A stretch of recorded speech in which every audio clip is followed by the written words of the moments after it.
lundi 16 septembre, et j'entame cette thématique ou cette chose que j'ai appelée voyage au bout des mots. Voyage jusqu'au bout des mots, jusqu'à quelque part atteindre le lieu ultime des mots, ou le destin ultime des mots. En tout cas, voyage, cela veut dire déplacement, cela veut dire variation, cela veut dire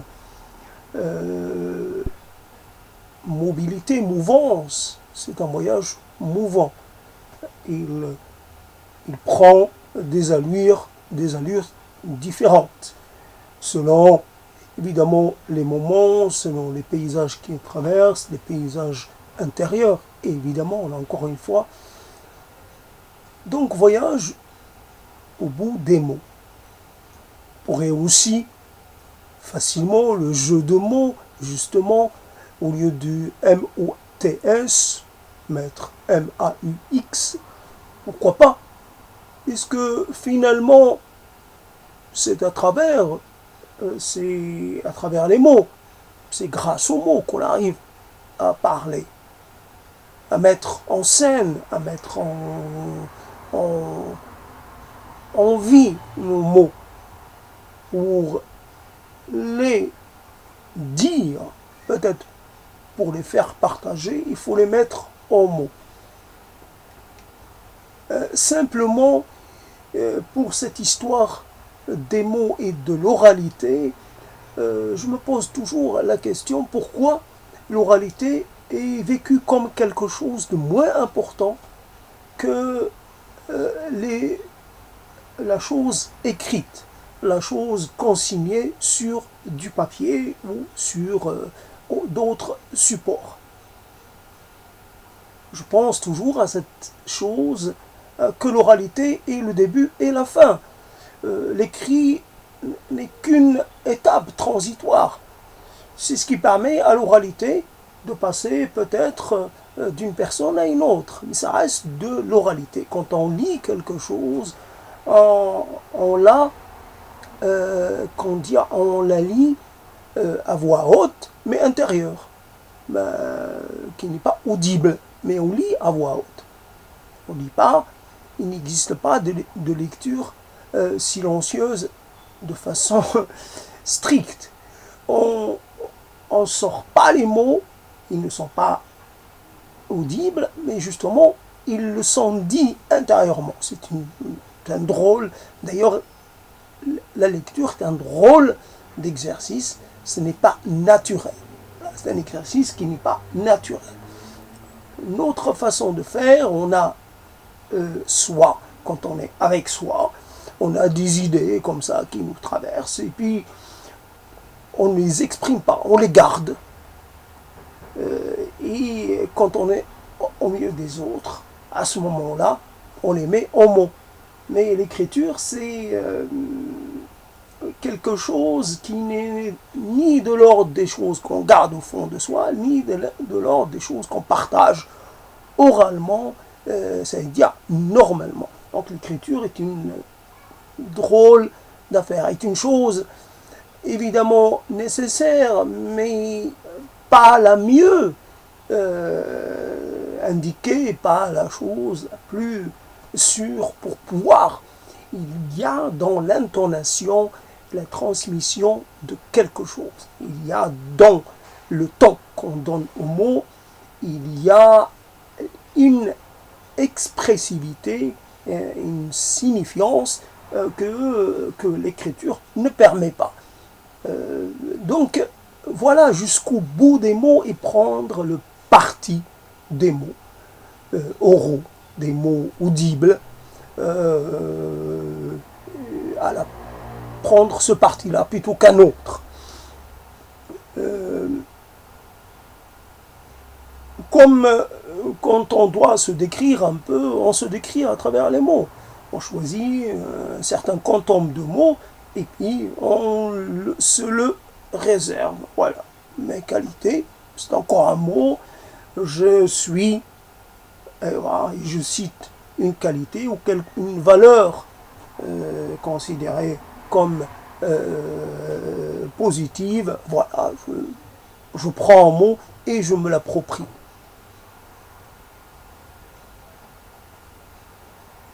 Évidemment, dans ce travail d'appropriation, il y a une forme de sélection, il y a une forme de priorisation, mais un mot une qualité qu'on priorise plutôt qu'une autre, au détriment d'une autre.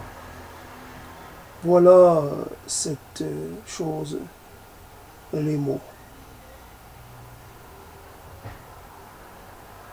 Voyage au bout des mots.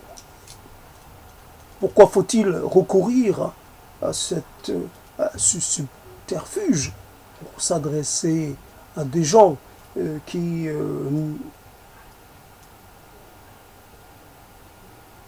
ne demandent rien? Je m'adresse à des gens qui ne me demandent pas de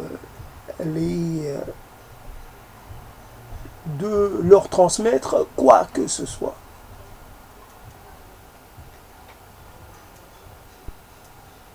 Évidemment, je suis sous l'effet de quelque chose qui est apparu dans l'actualité et qui est fait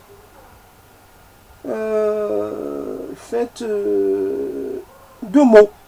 Quelqu'un s'est adressé à des gens, il envoie encore, comme on nous disait à une certaine époque, le mot, le pouvoir du mot est plus fort que celui de l'épée, que celui d'une arme tranchante. Bon, on peut en douter, on en doute beaucoup, et c'est quelque chose qu'on a mis de côté. Il arrive quelquefois que des mots, parce qu'ils recueillent un intérêt majeur,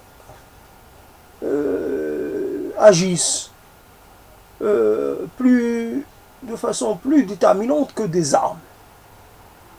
Quelqu'un qui se ferait exploser pour quelque part, qui sacrifierait sa vie pour porter l'attention sur sa cause, n'aurait pas autant, n'éveillerait pas autant l'attention que ces mots qui ont été dits. Il y a maintenant, qui ont commencé à être dits il y a maintenant quelques jours, peut-être 2 semaines ou un peu moins de 2 semaines, mais en tout cas, cela a fait bouger les lignes. Cela a eu pour action d'obliger des gens à se mobiliser soit pour les approuver, soit pour les condamner. Et voilà, donc, ça aurait pu être comme tant de mots. Il y a tant de discours, tant de dénonciations, tant de propos.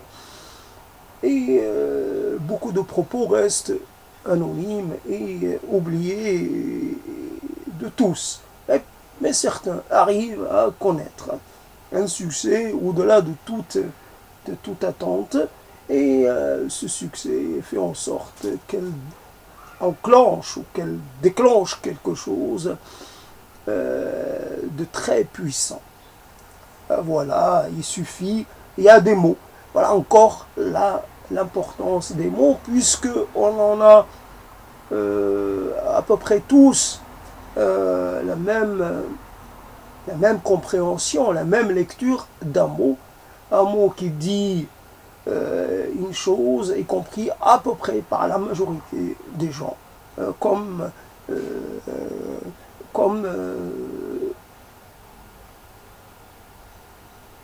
compris de la même façon que celui qui l'a dit ou qui se l'est approprié. Alors si je dis prévarication, évidemment ce n'est pas un mot très courant, mais si je dis corruption, tout le monde va comprendre ce que ça veut dire, qu'elle soit dite en chinois ou dans un autre idiome, peu importe, la chose est claire puisque chacun de nous fait l'expérience de ce type de comportement et évidemment.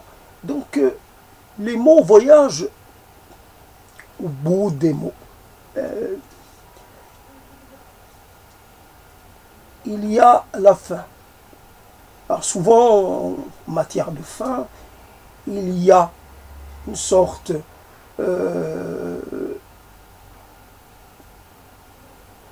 comment dire, de désir d'obtenir un peu les derniers mots, les mots ultimes d'un mourant ou d'une mourante.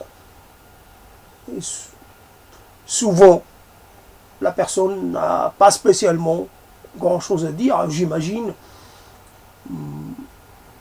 Moi, j'ai refusé d'aller entendre les derniers mots que voulait me dire mon grand-père.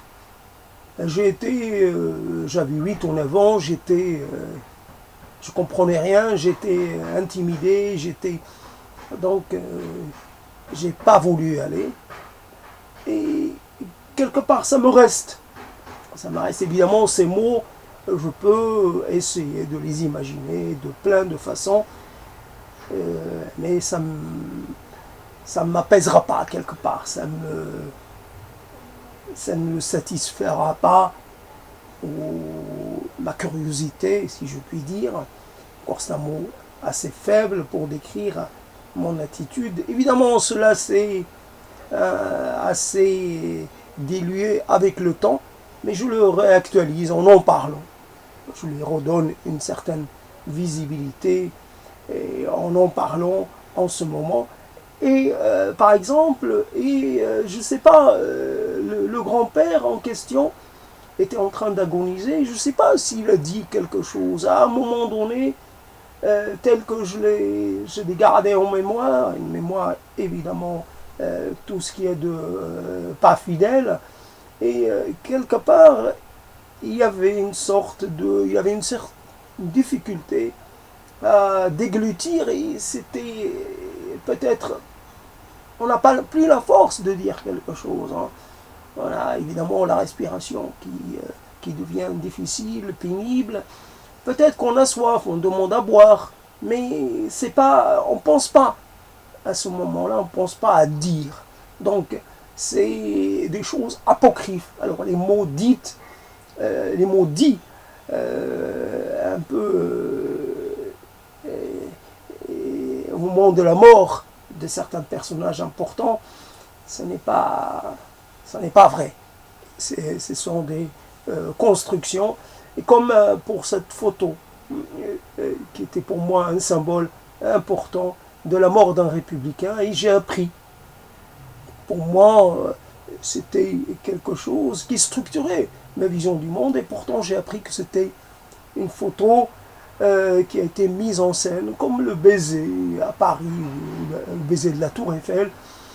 Quelque part, pour réussir une photo, il ne faut pas la confier au hasard, il faut la travailler, la fabriquer, comme quand on veut réussir et vraiment élaborer les ultimes mots, les plus signifiants, les plus percutants, les plus résumants, les plus, comment dire, dans lesquels il y aurait une certaine quintessence, il y aurait quelque chose qui un peu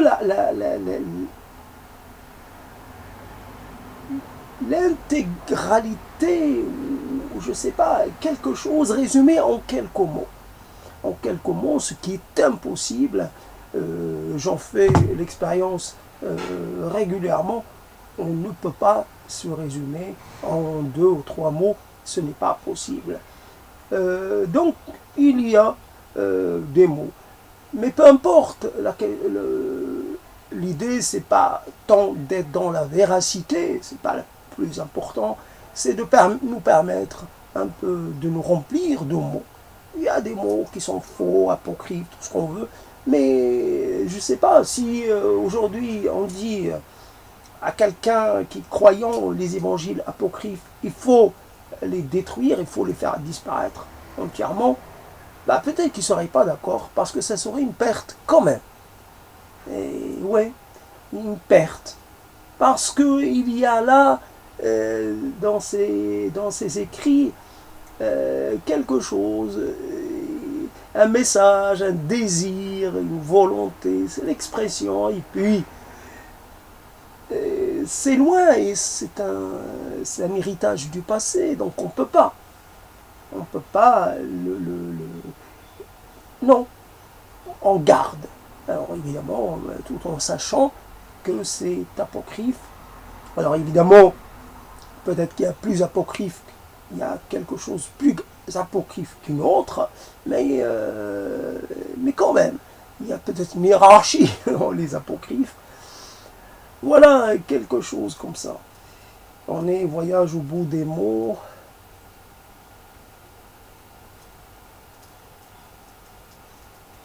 Il peut y avoir un moment.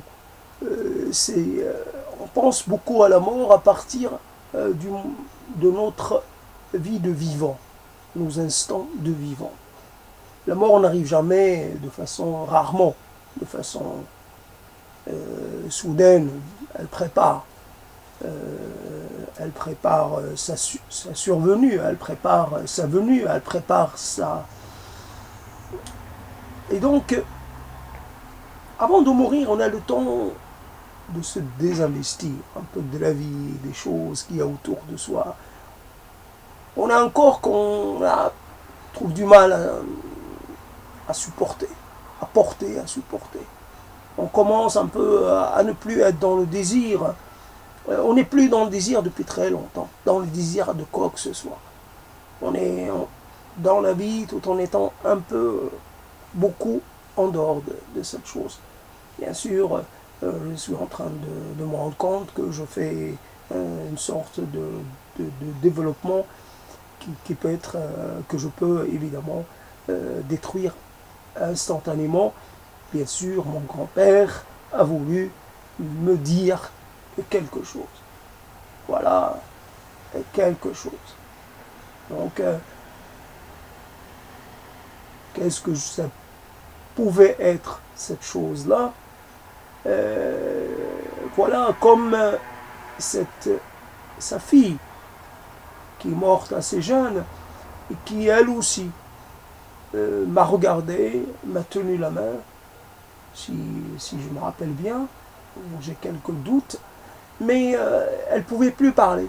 C'est un sifflement qui sortait de sa bouche. Donc elle était dans un état encore pire que celui de mon grand-père, de son père à elle. Parce que un mal atroce, un mal, c'est approprier son corps et l'a réduite à quelque chose de moins qu'un corps, alors que mon grand-père avait gardé son intégrité physique, mais il mourait. Je ne sais pas, parce qu'il subissait des défaillances.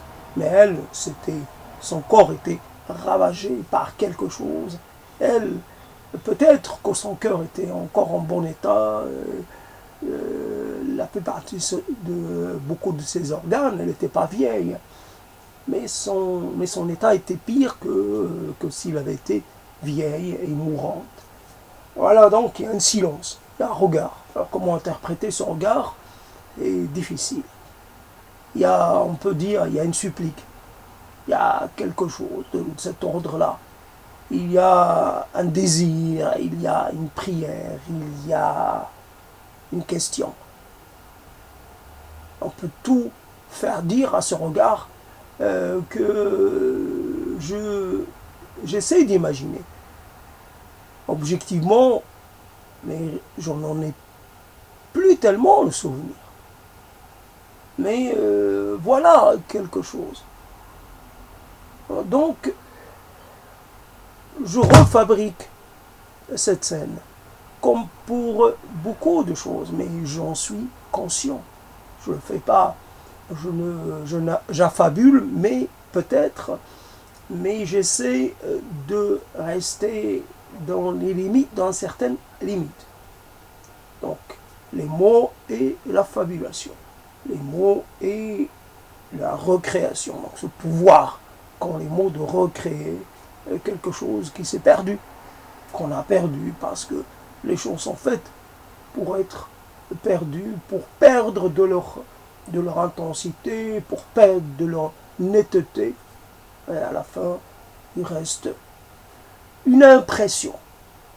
L'impression de quelque chose. Alors évidemment, une impression, on sait que c'est assez...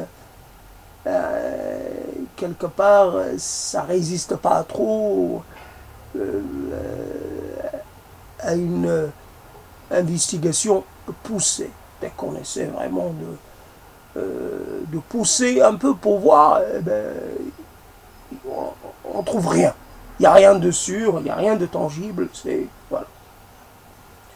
Voyage jusqu'au bout des mots. Et il y a une chose que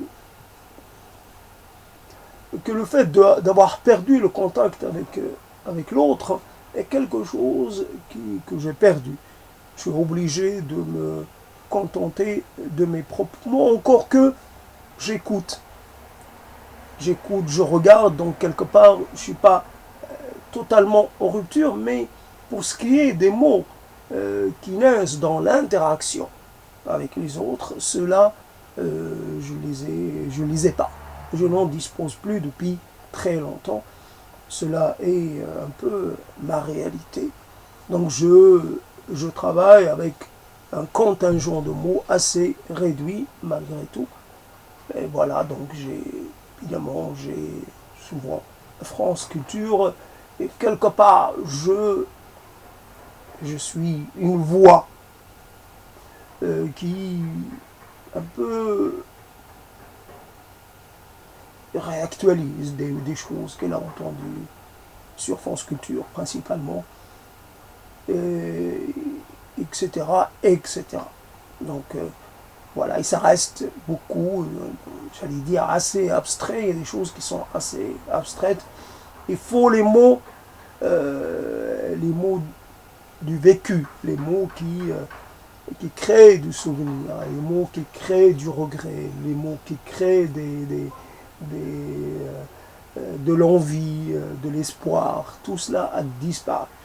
Et ce n'est pas l'écoute de France Culture qui va me donner accès à la réalité.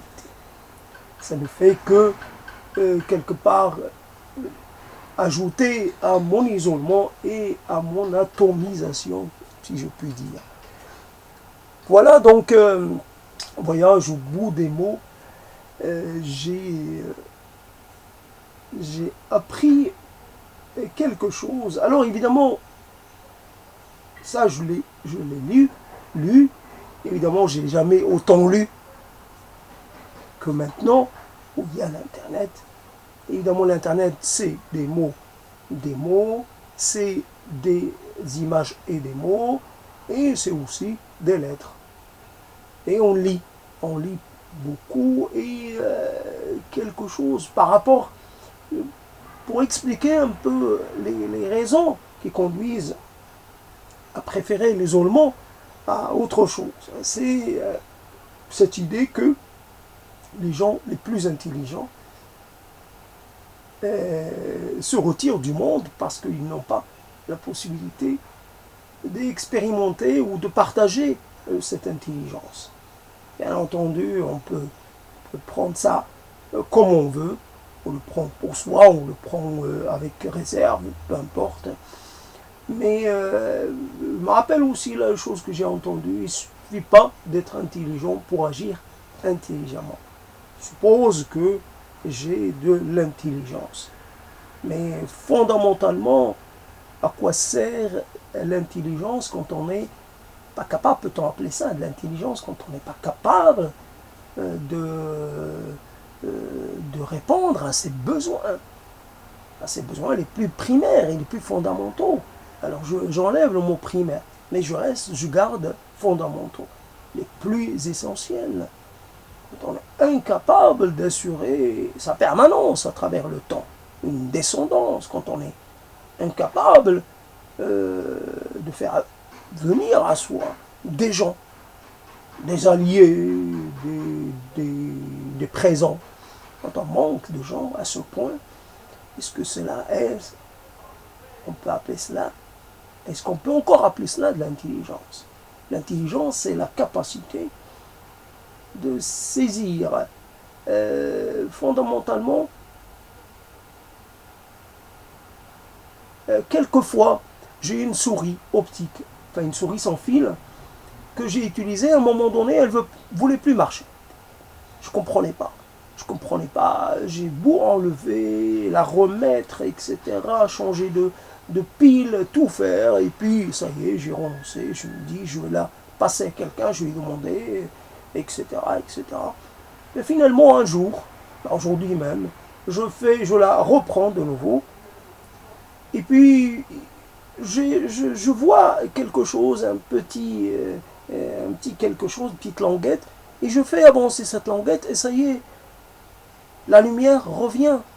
Cette lumière bleue, voilà, parce qu'en fait, j'avais abaissé cette petite languette, ou ce petit...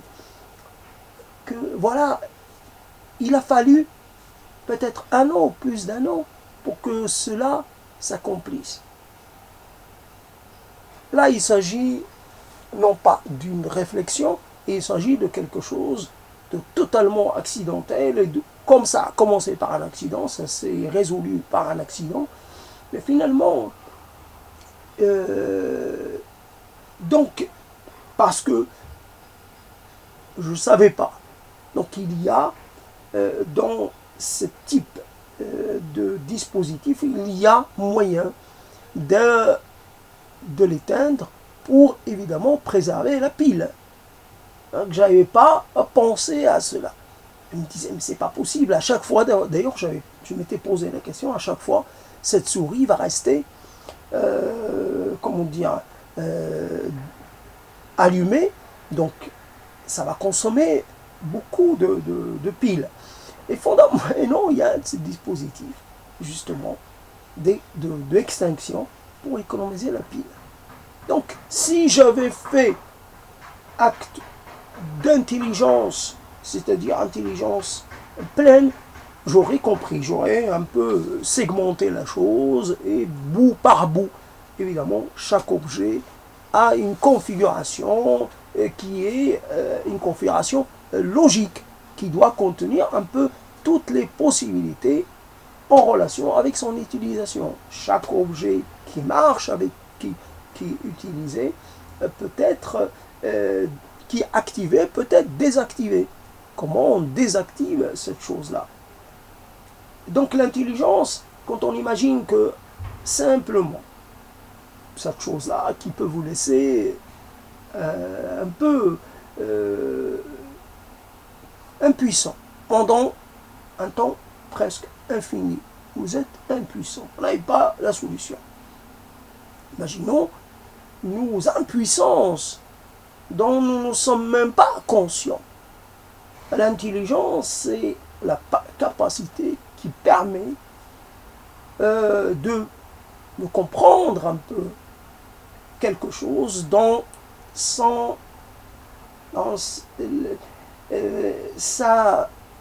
ses expressions les plus diverses. Évidemment, ne pas avoir un rapport d'analyse et un rapport qui n'est pas prédéterminé par quoi que ce soit. Un phénomène social doit être analysé en tenant compte de ses particularités et de ses composants ou de sa logique propre, et etc., etc. Mais en analysant une chose, on peut arriver à la maîtriser. Peut-être pas totalement, mais on peut arriver à avancer dans la voie de son règlement. Chaque difficulté, chaque crise est évidemment est soluble un peu dans l'analyse et il n'y a rien qui ne puisse être. Évidemment, il y a des choses qui sont de l'ordre d'une puissance telle.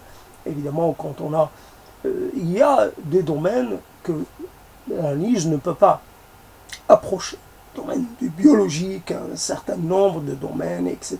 Le domaine des temporalités, par exemple, le rapport au temps. Le rapport au temps est quelque chose, le temps subjectif, le temps objectif, le temps social, le temps... Et il y a des choses comme ça, on ne va pas tout comprendre, mais aussi avouer qu'on a une limite. C'est aussi de l'intelligence, être conscient de ses limites. Alors voilà, et ses limites, et même de ses... quelque part être conscient de ses faiblesses à un point qui oblige d'abord à se positionner comme un non-sachant, comme un ignorant, comme un inintelligent, comme un incapable. D'abord se penser comme un incapable et au fur et à mesure avancer vers l'acquisition de capacités, quitte à rester bloqué à un moment très précoce, à un moment, voilà, je ne peux pas avancer. J'ai fait le premier pas ou le deuxième pas, puis le troisième pas, je ne peux pas l'entamer parce que je suis empêché. Simplement, il y a des domaines, donc évidemment les choses qu'on ignore, les choses qu'on n'ignore pas, mais qui constituent pour nous des horizons impossibles à dépasser, etc. etc. L'intelligence, ce serait de prendre en compte un peu toutes les choses dans toutes leurs expressions. Je dis ça sans penser à quoi que ce soit. En tout cas, ça commence à me fatiguer de tenir ces propos-là. J'arrive à 32, c'est bon, je peux m'arrêter. C'est cette existence, et quelque part médiatique, fulgurante, qui m'a un peu donné. Évidemment, je ne peux pas me mettre je peux pas me laisser voir pour l'instant. Ça m'a fait drôle parce que une des vidéos que j'ai vues de ce personnage qui est devenu quelqu'un de très connu en quelques jours, c'est qu'à un moment donné, il touche son nez, un coup, il se met le doigt dans l'oreille, puis il en sort quelque chose qu'il tient entre ses doigts. C'est un peu le risque de se mettre un peu en visibilité comme ça. Ça peut quelquefois être un peu contre-productif pour le message qu'on veut passer. Là, pour l'instant, j'ai un visage à protéger, mais mon visage n'est pas important dans l'affaire. Ce sont les mots qui sortent, puisque mon visage n'intervient pas, évidemment, ma conformité, les dons que j'ai ou les dons que j'ai pas, ma bouche, comme elle est formée, comme elle se forme, etc. Peut-être mes lèvres, j'en sais pas, j'en sais rien. Selon la taille ou l'épaisseur de mes lèvres, peut-être que cela agit. Mais évidemment, ces mots-là aussi, il y a le mouvement des doigts, des mains, mais il y a aussi le mouvement des yeux. Là, comme par exemple, si maintenant je vois sans voir, comment représenter ce type de vision. On est là, on est à la recherche des mots, mais en fait on a en face de soi quelque chose qu'on voit et qu'on ne voit pas. On n'en tient pas compte puisqu'on ne l'intègre pas dans le propos. Donc on est comme on a la vision, mais une vision qui est comme renvoyée vers l'intérieur, mais ce n'est pas la vision, elle ne fait pas tout. Les mots sortent, naissent de quelque part, ou émergent plutôt, émergent de quelque part d'un lieu qui n'est pas en relation avec la vision, qui n'est pas en relation avec... Il y a un lieu. Alors, comment déterminer ce lieu? Je n'en sais rien. Et donc, voilà que il y a aussi les mots qui sont un peu dans une sorte de rapport j'allais dire, non pas de conséquentialité, mais un rapport, un mot peut entraîner un autre, parce qu'il y a comme des automatismes aussi. Et puis, voilà, il y a des automatismes un peu comme ça, dans le fait de mettre en voix les mots, mettre en voix. Comme celui qui dit mettre en musique, voilà, mettre les mots intérieurs, les choses intérieures, je ne sais pas comment il faut les appeler, on les appelle les mots, je ne sais pas ce que c'est réellement. En tout cas, les mettre en voix, les faire s'entendre, les faire les laisser un peu, comment dire, comment un mot se forme quand il se forme, quand il naît. Il y a qu'est-ce qui en fait au niveau temporel, qu'est-ce qui démarre, quelle est la chose qui démarre et qui en fait aboutit à ce qu'on à la fin par une sorte de gymnastique propre, une sorte de conformité anatomique particulière pour que cette chose-là, ce son-là, puisse d'abord être en premier avant un autre. Et cette progressivité ou cette relation un peu, il y a comme ça. Je dis un mot et derrière, il y a un autre mot. Alors évidemment, la transformation à l'intérieur de ma bouche, ma langue, etc., elle suit. Alors qu'est-ce qui... est-ce qu'elle se prépare? Est-ce qu'il y a un moyen, comment on dirait, est-ce qu'il y a une préparation? Quelque chose, est-ce qu'elle anticipe? Est-ce qu'il y a une anticipation de ces organes, un peu des mots à venir, des sons à former? Et ce n'est pas seulement les mots, c'est les mots dans leur, c'est pas seulement dans leur signification, mais les mots dans leur sonorité, dans leur physicalité et dans les dispositions qu'on leur donne. Vous pouvez arriver quelque part et vous avez un dispositif. Il y a des endroits où on vous oblige à suivre un parcours pour arriver quelque part parce qu'on veut que vous voyez un maximum de choses.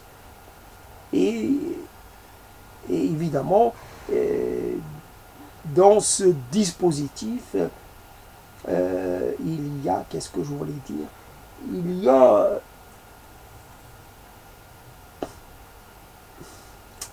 je voulais comparer avec le dispositif d'une exposition. En fait, on commence par quelque chose et on finit par une chose dernière. Il est possible que le choix se fasse de façon arbitraire. Il est possible que le choix aussi se fasse parce que on pense que d'abord il faut séduire, il faut intéresser, il faut interpeller le visiteur dès le premier dès le premier tableau. Évidemment, avec les mots, je ne sais pas, en tout cas, la physicalité un peu, le côté un peu magique, ou le côté un peu surnaturel, ou le côté un peu, en tout cas, aérien des mots. C'est dans l'air que tout cela se passe. Ça, c'est comme, je ne sais pas, ça se passe quelque part. Là, devant moi, je prends de l'air, je l'utilise et puis je l'expulse et puis j'en reprends, etc. Un mouvement un peu continu d'utilisation des courants d'air. Et c'est pour ça que le côté aérien, bon, pensant à l'aérien, je me rappelle de cette chose qu'on voit quand on est dans un pays assez chaud, que c'est l'été, on peut voir un peu les couches d'air. On a l'impression de les voir. Il y a du miroitement. On a l'impression, la chaleur est telle qu'on voit les couches d'air. Et il y a aussi quelque chose qui était visible et qui m'avait intéressé quand j'étais petit, c'était ces mini-tornades. Et les tornades, j'allais dire, ridicules comparées aux tornades, etc., et aux typhons, etc., qu'on ne connaît pas, mais dont on entend parler. C'est une petite tornade, toute minuscule, mais qui est là, et qui continue sa route, qu'on regarde, mais à laquelle on ne prête pas attention vraiment. Une petite tornade. Voilà quelque chose en rapport avec l'air, cet air qui nous est nécessaire pour vivre, mais aussi pour dire les mots, la nécessité. C'est un peu, l'air, c'est un peu le papier, la plume, le stylo, le clavier, tout ce qu'on veut, des mots. C'est à partir de l'air qu'on arrive à faire les choses. Évidemment, il y a tout le système, je ne sais pas comment on peut l'appeler, qui participe au niveau de la gorge, tout le système, mais l'air est essentiel. Alors, ce serait quoi? Ce serait l'encre, je sais pas, en tout cas quelque chose d'assez essentiel. Alors, en voyage au bout des mots, je pourrais revenir sur cette idée des équivalences.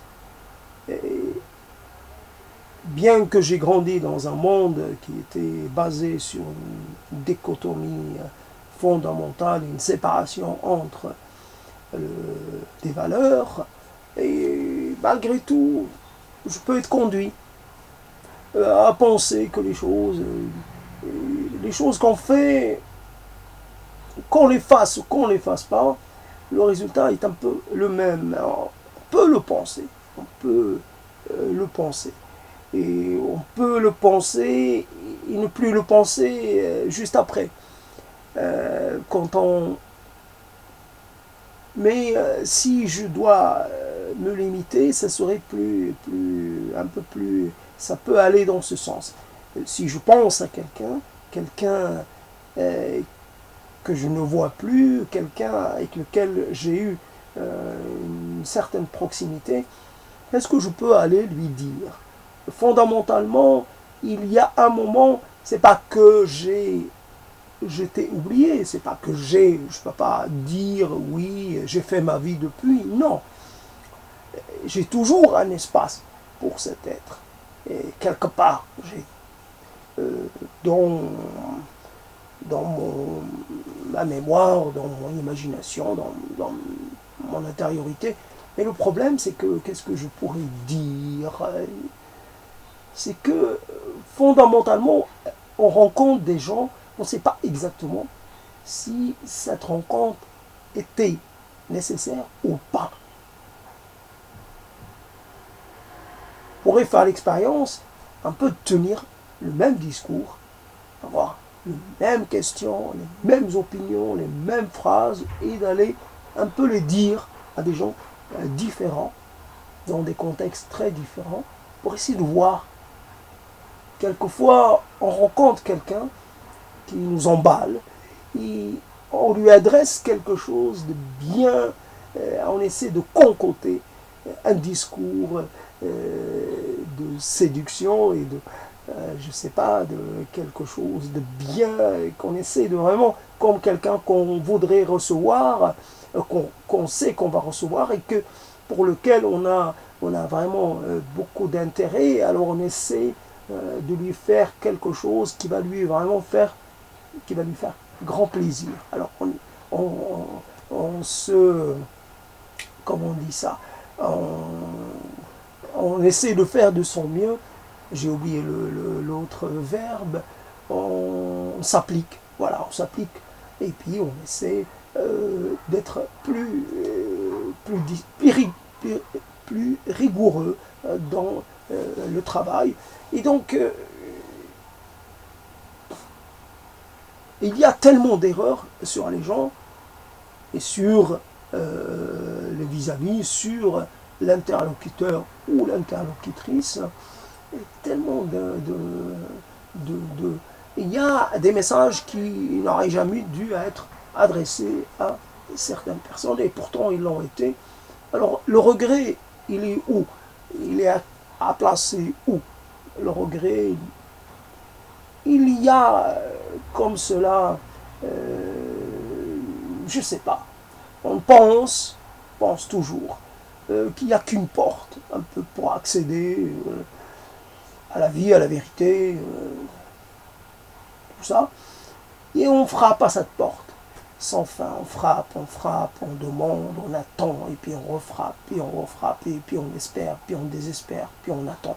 Alors qu'en fait, il aurait fallu, possible que il faut toujours, peut-être qu'il y avait une autre porte, qu'elle permettait d'accéder sans attendre, sans se désespérer. Pourtant, cette porte, on ne l'a pas vue, on l'a manquée. Voilà, on a pensé qu'il n'y avait qu'une porte.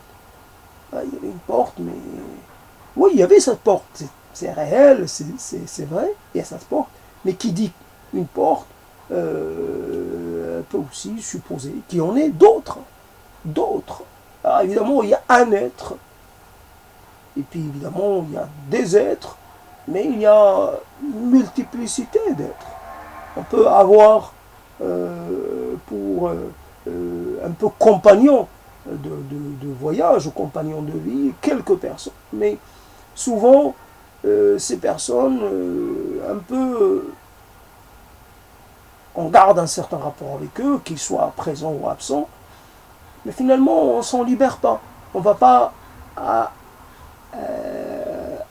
la conquête du reste du monde. C'est quoi? J'ai 10 personnes qui ont compté de ma vie, pourtant, l'humanité est faite de millions et de millions de gens. À la rigueur, je ne sais pas, je pourrais dire, tiens, j'aimerais choisir parmi 1 million de gens. 2 millions, 10 millions, 30 millions. Là, au moins, mais choisir entre quelques milliers ou quelques centaines, et ça y est, et s'arrêter là, c'est un peu voilà, c'est largement, quelque part, je reste un peu... Ça m'interloque, voilà. Donc, voyage au bout des mots, et c'est vrai que c'est une liberté.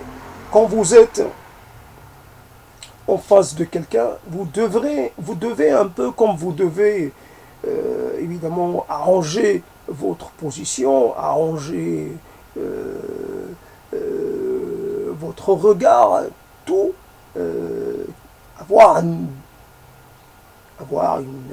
présence bien en rapport avec ce que vous pouvez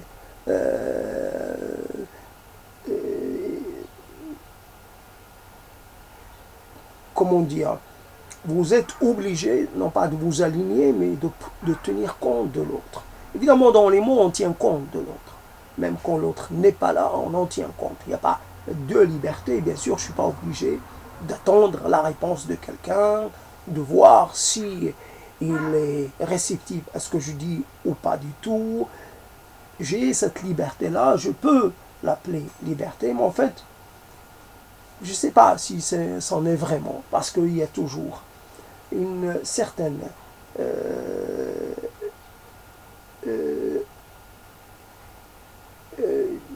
comment dire, auto-censure par rapport à tout, on se censure.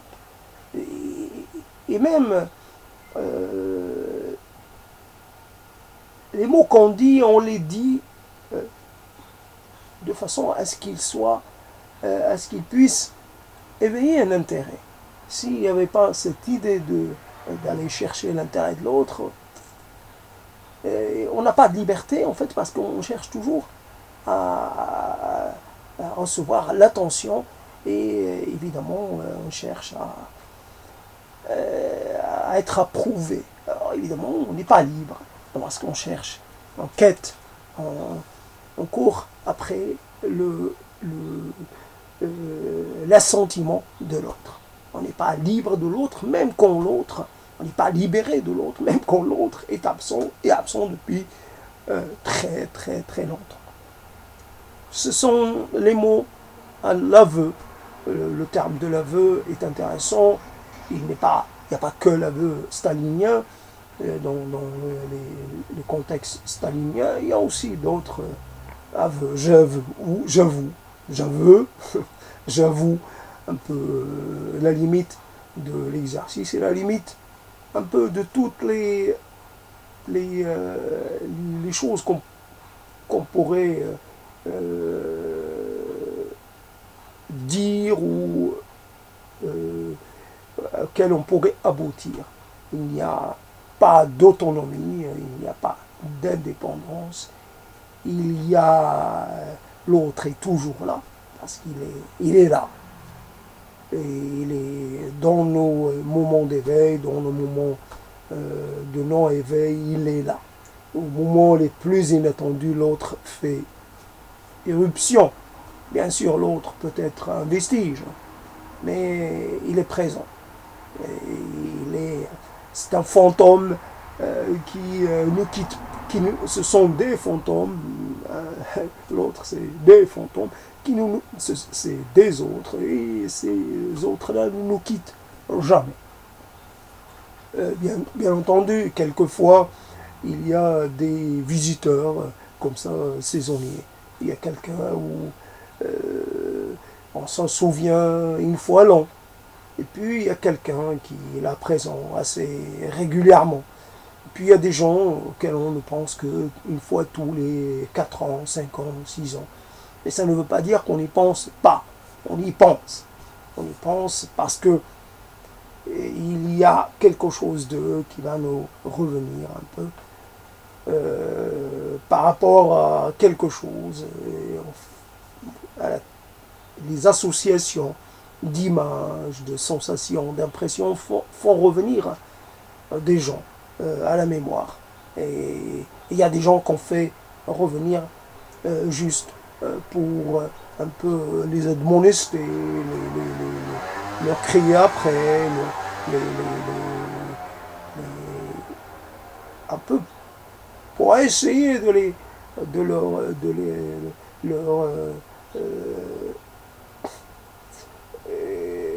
leur poser des questions ou une seule question, peu importe, une question, un pourquoi un peu comme ça, tonitruant, mais un pourquoi permanent. Il y a pourquoi, il y a qu'est-ce qui fait, quelle est la cause de certaines choses, la cause, etc. Qu'est-ce qui fait que les choses s'organisent d'une certaine façon et pas dans une autre. Qu'est-ce qui fait que il y a un moment où on est dans une comme empêché d'agir et d'exister. Quelle est la chose qui est réellement responsable de cela? Est-ce un être? Est-ce un destin? Est-ce une force, une puissance? Est-ce simplement peut-être que c'est cela, la vie après tout? La vie dans ses expressions les plus diverses, elle est la vie. Après, c'est une histoire de temporalité. Pour certains, être isolé, ça dure quelques secondes. Pour d'autres, ça dure quelques années. Pour d'autres, ça dure encore plus longtemps. Et simplement, mais cette temporalité-là, elle n'est pas très importante. Ce qui compte, c'est le sentiment. C'est le sentiment d'être seul. Et souvent, on a évidemment classiquement des gens qui vous disent j'ai envie d'être seul, j'ai envie de pas être obligé de supporter évidemment la présence d'un autre et de faire toujours des compromis sans fin. Voilà. Donc, voyage au bout des mots, j'arrête là. Bon, toujours moyen de prolonger, et il y a toujours moyen, parce que c'est une série de marches.